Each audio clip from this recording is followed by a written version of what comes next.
Hello guys, and welcome back to another video, and today I'm going to be reviewing every single trade that's happened at the trade deadline. Now, there's only been about 9 trades so far, and this is really my first trade deadline experience, so I don't know if there's going to be more or less, or this is more or less than usual, but either way, I'm going to split the workload. I don't want to do like 30 trades, I just want to do 9 and then the rest of them, and yeah, so I'm recording this on Sunday morning, so by the time this is posted on Monday morning, I might have missed some trades. But without further ado, oh yeah, I'm sorry if there's water sounds in the background. I'm hoping the background music gets rid of that. But without further ado, let's get straight into it, starting off with Colorado and Anaheim. Colorado really kicked off this deadline with a couple of trades, but the first one they made was acquiring defenseman Josh Anderson while giving Anaheim defensive prospect Drew Helleson and a 2023 second-round pick. Drew Helleson is a prospect who projects to be a solid NHL player, and they also get a 2023 second, so pretty solid deal, pretty solid haul for Anaheim in this trade, while Colorado gets a tough, good third pairing defenseman who will help them on their playoff run. This trade makes sense for both teams, it's good for both teams, and Colorado, although they had to give up a bit to get him, really they're trying to win now. They're here to win now, and that's what matters, and this will definitely help them with their defensive depth headed into the playoffs. So good trade there for both teams. But now on to the next day on March 15th, Colorado made another trade to try to get this deadline kicked off because the first trade didn't work, so they're like, the second trade has to. Oh, fix that. Oh, okay. And in the second trade, Colorado acquired Nico Sturm while Minnesota acquired Tyson Jost. Depth forwards trade, not really a big trade, but Minnesota making this trade shows that they do believe that Tyson Jost can be a better forward than he is, can get closer to that potential that he once had as a top 10 pick. And Colorado, they're not worried about that. Obviously, things are not working out. Tyson just kind of needed a change of scenery. So Colorado got a little bit more of a well-rounded depth forward compared to Tyson Jost to help them on their playoff push. And they also lose some salary for maybe a move that's going to be made in the future. It has not been made yet as I'm making this, but they do clear a little bit of cap there. So, again, solid trade for both teams. And maybe Tyson Jost can reach that potential in Minnesota, but I don't know if I see it. Like, he's played 2 games there already, has 0 points so far, so I don't know. But again, it's very early, and who knows? Maybe Minnesota can turn him into more of a bit more of an offensive player. But now on to the next day. So this is when the trades really start getting going. Colorado's like, we've succeeded, and we get, I think, 3 trades on this day. But the first one is a relatively small one. It's the Rangers acquiring Frank Vitrano, about a third-liner forward, while they give up to Florida a 2022 4th-round pick. So this is a trade that for Rangers, they fix their forward depth a little bit, they get a solid third liner, and they do not have to pay much for him, while Florida, they clear cap space for moves that they're going to be making later. And this is actually necessary for the moves they're going to be making later, because they make 2 pretty big moves.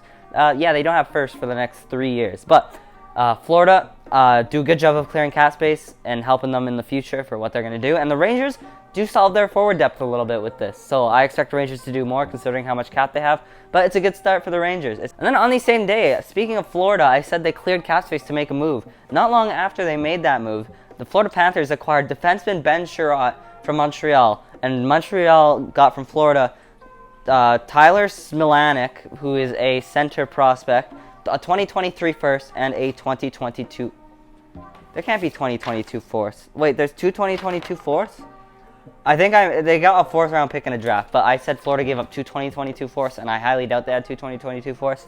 But either way, a 4th-round pick, and in this trade, I think Florida definitely overpaid for Ben Sherratt. I didn't even think he was worth a first, and they gave up a lot of stuff to get Montreal. So Florida obviously sees something in Ben Sherratt, and it's funny because his analytics aren't very good. His analytics haven't been good for a couple of years. He is a good guy in the playoffs, and that must be what Florida's looking at. Or Florida's looking at, you know what, Montreal's a horrible team, and his defensive numbers are horrible. But again, Montreal's a horrible team, so maybe that skews them a little bit.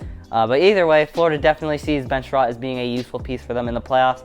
And Montreal, I do like what they've done with this trade. A 1st-round pick, that's already a win for Ben Sherratt. A 4th-round pick, a little bit of probably a 4th-round pick. Maybe I missed something because did Florida give up 2? Maybe it wasn't like theirs and someone else's, but I don't know. And then Tyler Smilanic, who probably will not be like a great, and maybe he can be like a 4th liner someday. But still, you know, this is a pretty good haul considering you're only trading Ben Sherratt, who isn't like a crazy good defenseman or anything. Like, he's having a pretty solid offensive year, but his defensive stats are horrible, and they have been for a while. Just look at the advanced stats. I'm just saying. Why don't you go look at one of those cool little card things? It's not good. Definitely not good. But hey, apparently playoff bench rost's good. So we'll see how this trade works out for Florida. It's probably a pure rental, if I had to guess. But now on to the next trade, the last trade of March 16th. And this is the Calgary Flames acquiring Cal Yarncroke from Seattle, while Seattle gets a 2022 second, a 2023 third, and a 2024 seventh.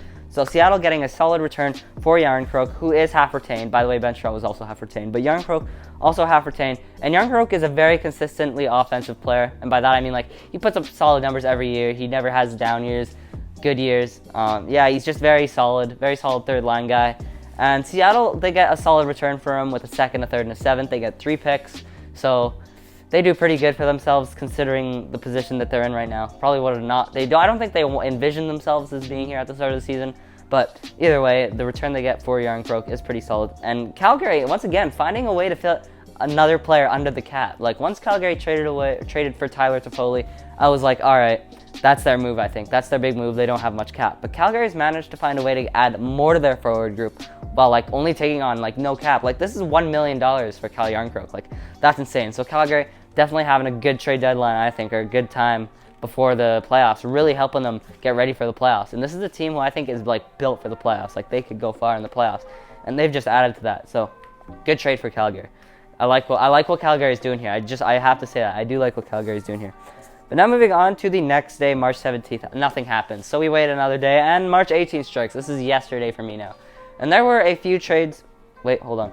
Nope, this is 2 days ago for me now. So there were one big trade that happened on March 18th, and that was the Lightning and Chicago trading with one another. And the Lightning acquired Brandon Hagel, left winger Brandon Hagel, for a 2022 fourth and a 2024 fourth, and they gave up to Chicago a 2023 first and a 2024 first, which are both top 10 protected, although I highly doubt either one of them will be in the top 10. They'll probably both be like mid-20s, high 20s, maybe 32. And then they also get Boris Kachuk and Taylor Radish, who is a depth forward, and Boris Kachuk also a depth forward, but young. There's still a little bit of potential there for them to become something more. But I do really like this trade for Lightning. It makes sense for both teams. As a Chicago fan, I can see why you'd be upset to see Hagel leaving because he's only 23. And he signed on a very cheap deal for the next few years. So I could understand you being like, okay, this guy was supposed to be part of like our rebuild. He's supposed to be something that helps us get us out of this rebuild that we're in. But now he's gone. But you get pretty good haul for him if you're Chicago. Like 2 first-round picks, and like they're not going to be top 10, so you won't lose any of them unless you get them later. I don't know how that works, but you're going to get 2 first-round picks, and you get a couple of depth forwards. So I think this is a pretty good haul. As a Chicago fan, I might have mixed feelings, but if those 2 first-round picks end up being pretty good picks, then you're going to be pretty happy with this deal. And as for the Lightning, they keep finding a way to add while staying under the cap, which is really impressive. And honestly, I don't think they'll ever go over the cap if they can keep finding ways to make cheap deals and get good forwards like this. Like, he signed a 2024. This is no rental.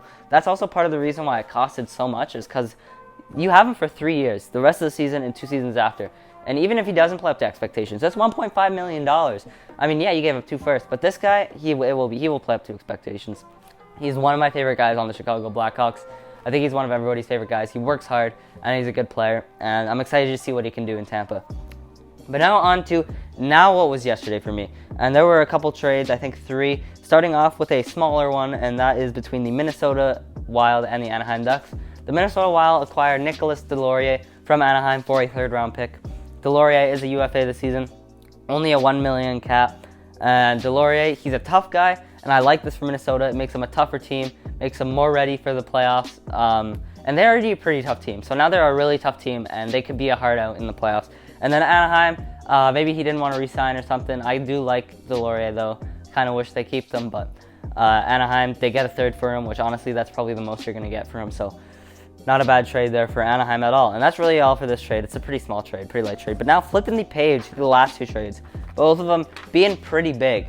Starting off with Boston and Anaheim. So Boston, they acquired defenseman Hampus Lindholm and defenseman Cody Curran from Anaheim, while Anaheim gets a 2022 first, a 2023 second, a 2024 second, and defenseman Euro Vakanainen, that's a long name, I'm sorry if I missed that, and John Moore. So let's start off with the Boston side because this is a big trade. So Boston, they get Hampus Lindholm, a very solid defenseman, and they also get Cody Curran, a depth defenseman. But the main piece here is Hampus Lindholm, and as I make this, he just signed a extension at 8 years of $6.5 million. That might be a bit expensive. It's probably a little overpaid, but it does make the trade make a little more sense now that they get to keep him. It makes the price a little more justifiable, I guess. So that's something, because they definitely gave up a lot to get Hampus Lindholm. And speaking of what they gave up, the Anaheim Ducks, they do a very good job of getting assets back for Hampus Lindholm. So Anaheim has done a very good job so far this deadline of getting a good amount of assets back for the people they're selling off. Like three early picks. This will help them out a lot in the rebuild. And Euro Vakanainen, he's a guy who could end up being a solid NHL third pairing defenseman for them. And John Moore, he's purely there for cap reasons. And yeah, so this leaves Boston with some cap left, so they could definitely still add, maybe even go for a second line center, which I don't know if that would be the smartest idea, considering that they have no prospects and stuff. But really, just, I don't know, if you're Boston, you might as well just go for it. You know, you don't have much time left. Make a run for it. Hampus Lindholm obviously might think they do because he is signed for a long time. So yeah, but very solid trade for Anaheim. Good job, Anaheim. Boston, you paid a lot for Hampus Lindholm, but at least you signed Hampus Lindholm for 8 years, so that makes it better. But if Hampus Lindholm does not perform well in his time in Boston, there's going to be a lot of question marks headed into next season about this whole trade, and it will not look good. But who knows? It could also go the other way, where Hampus Lindholm plays great and it looks great. But yeah, now to the last trade at this trade deadline, and that was between the Florida Panthers and Philadelphia Flyers. And probably the biggest trade, the big fish of the deadline, he's been reeled in by the Florida Panthers because the Florida Panthers acquired Claude Giroux for 2022 fifth, Connor Bunnaman and German Rubtsov, both those players German Rubtsov a former first a few years ago, but both of them not really doing that great, probably not going to be NHLers. And Philadelphia gets Owen Tippett in return, a 2024 first, so that's the third first that Florida's traded out this season, and a 2023 third. A lot of people don't think Philadelphia got enough in this trade. I personally think that it's overstated how not enough they got, but I also think they could have got more, but I think it's not as bad as people are making it out to be. Owen Tippett, he's been dominating the AHL. Yeah, it hasn't really worked out in the NHL, but it also could be due to a lack of opportunity. He's playing on the team with the most forward depth out of all teams in the league, so he's obviously going to be playing bottom 6 minutes, where now he's on Philadelphia.